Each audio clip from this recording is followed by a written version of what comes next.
संतोष देशमुख हत्या प्रकरणानंतर बीड जिल्हा नेहमीच चर्चेत राहतोय. मारहाणीच्या घटना थांबायचं नाव घेत नाहीत. मात्र बीडच्या शिरूर तालुक्यातील नागऱ्याची वाडी इथे पैशाच्या देवाणघेवाणीवरून एकास जबर मारहाण झालेली आहे.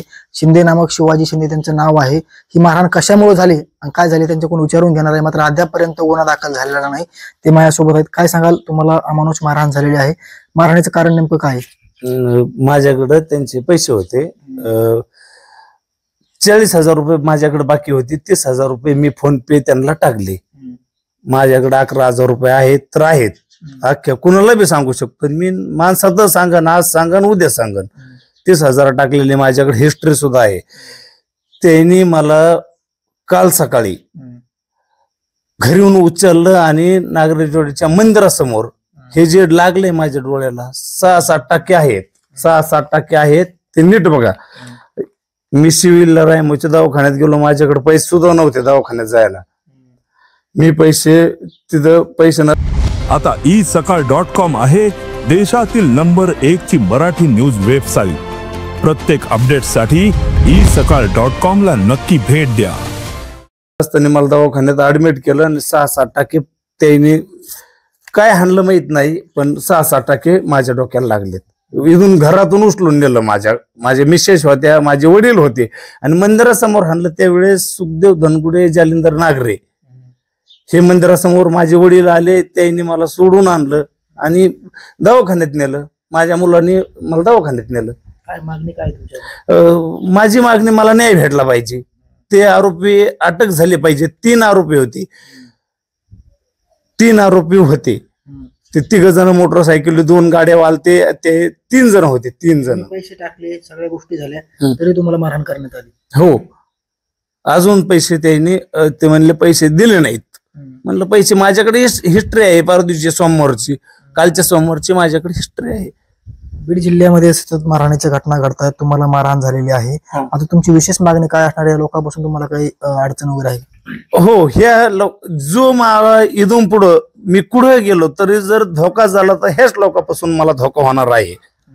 माझ्या केसाला जरी धक्का लागला, कुठं काही गेलो तर मला ह्या लोकांची भीती बसलेली, जबर भीती बसली. नागरेजवाडीचे ते जर बाहेर गावाहून येऊन इतकी दहशत करीत असले आणि मला पण विशेष काय म्हणलेत, विशेष एक सांगतो, अख्ख्या महाराष्ट्राला दिसू द्या. ते म्हणले आम्ही कुणाचे कार्यकर्ते ते आम्हाला माहिती आहे. ते म्हणले सुरेश धसान्नाचे कार्यकर्ते आहेत. आम्ही धसान्नाचे कार्यकर्ते आहेत. हो, धसान्नाचे कार्यकर्ते आहेत म्हणले. हो, ते म्हणले धसान्नाचे कार्यकर्ते आहेत. आम्ही दाखवतो. पुढं दाखायचे. पुढं येत तुला आताशी गावात हाणलंय, तुला उचलून नेऊन तुझा कधी बी खून करून टाकू. हो, इतके जबरदस्त. ते म्हणले आम्ही धसान्नाचे कार्यकर्ते. अण्णा म्हणजे माझे काही दुश्मन नाहीत. अण्णाला मी मानतो, धसान्नाला मी मानतोय. हो, त्यांचं नाव घेऊन आमचं कोणी काही करू शकत नाही. मी धसान्नाचे आम्ही माणसं आहेत असं मला म्हणले. ते या संदर्भात तुम्ही सुरेश अण्णा धसांना काही बोलणार आहात? हो, त्यांना अण्णाला आपण बोलू, पण अण्णा तसं करायला सांगणार नाहीत. अण्णावर आरोप करत नाही मी अण्णावर आरोप करत नाही. तो पण त्यांनी अण्णाचं नाव घेतलंय. या संदर्भात तुम्ही पोलीस स्टेशनला काय कसं काय नाही, मी पोलीस स्टेशनला गेलो नाही, काहीच नाही अजून. म्हणजे पोलीस तुमच्याकडे कोणी एमएलसी म्हणून ज्यावेळेस तुम्हाला दवाखान्यात ऍडमिट केलं त्यावेळेस जबाब नोंदवला वगैरे करून पोलीस कुणी नाही आलं. कुणी आलं नाही. कुणी माझ्याकडे आलं नाही. काय नाही. इथून मला फक्त माझ्या मुलांनी मला दवाखान्यात नेलं. माझी दुसऱ्याने कुणी काही दखल घेतली नाही. तुम्हाला न्याय मिळाला पाहिजे. मला न्याय भेटणं गरजेचं आहे. नक्कीच आपण बघू शकतो, अमानुष मारहाण होते, घरातून उचललं जातं, त्याच्यानंतर मारहाण केली जाते.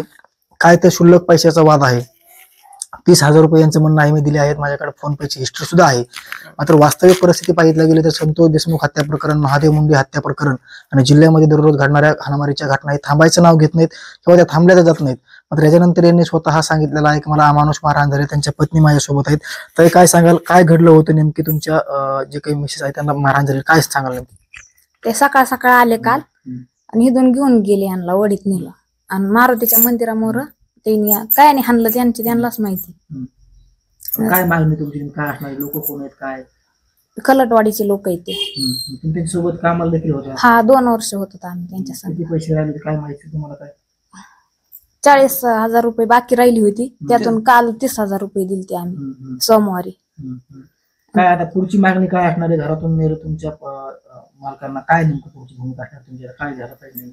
आता इथं येऊन ते हाणते, गावात येऊन हाणते, ना कुठं जर त्यांनी ह्यांना हाणलं तर मग त्यांचंच नाव घेणार ना आम्ही. त्या संदर्भात तुम्ही पोलीस स्टेशनला जाणार आहात का, काय दाद मागणार आहात का? पोलीस स्टेशनला जात ना आम्ही. आता काय पुढची भूमिका तुमची काय असणार? कारण दररोज मारहाणीच्या घटना घडतात तुमच्या पत्नीला, मारहाण काय नेमकं तुमची भूमिका काय असणार? तुम्ही मागणी काय करणार? तुमच्या मालकांना मारहाण झालेली आहे.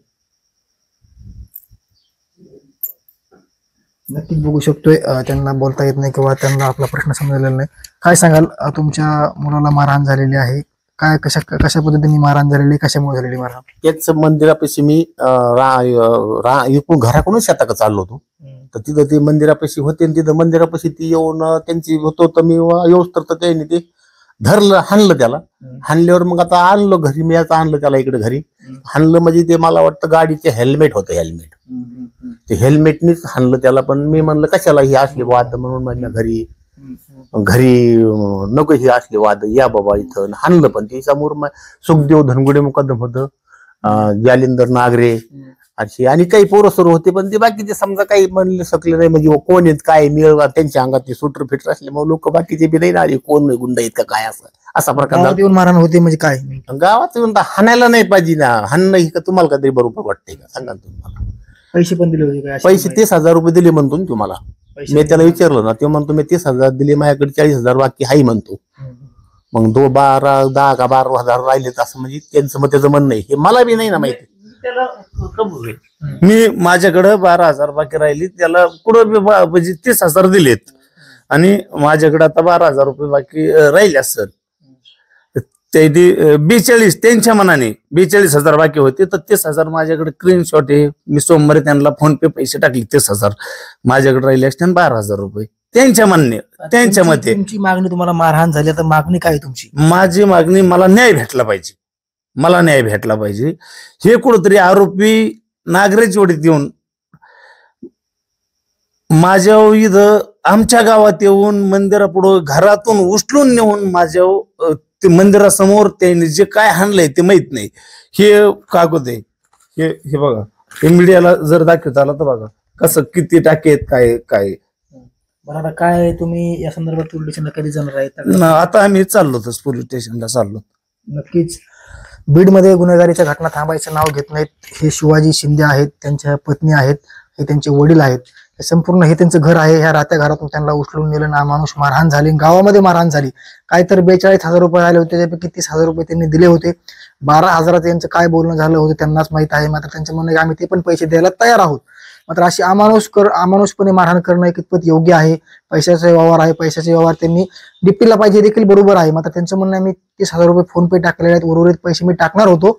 मात्र त्याच्या अगोदर मला अमानुष मारहाण झाली. नक्कीच या घटनेची दाद कुठपर्यंत घेतली जाते, यांचा गुन्हा दाखल पोलीस करतायत का आणि यांना न्याय मिळतोय का, आणि आरोपी गजाआड केले जातात का, हे देखील पाहणं महत्वाचं असणार आहे. तुर्तास साम टीव्हीसाठी योगेश काशी, नागऱ्याची वाडी, बीड. देश विदेशातील प्रत्येक घडामोडींचे लाईव्ह अपडेट मिळवण्यासाठी आता साम टीव्हीच्या सर्व सोशल मीडिया प्लॅटफॉर्मला लाईक, फॉलो आणि सबस्क्राईब करा. तसंच सर्व नोटिफिकेशनसाठी बेल आयकॉन प्रेस करायला विसरू नका.